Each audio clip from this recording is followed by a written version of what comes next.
আসসালামু আলাইকুম। আজকে চলে আসলাম কফি বিক্রি করার জন্য।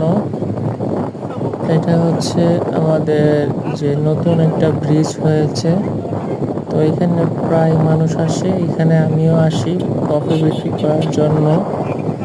তো আজকে 3টে ভাই আমার কাছ থেকে 3টি কফি অর্ডার করেছিলেন, তো আমি ওদেরকে কফি বানিয়ে দিচ্ছি।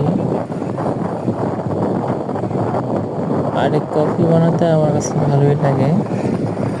তো আপনাদের কাছে কেমন লাগে এই বিজনেসটি দেখতে, কমেন্ট করে জানাবেন।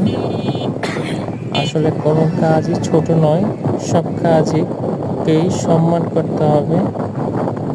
এটাই নিয়ম, এটাই বাস্তব।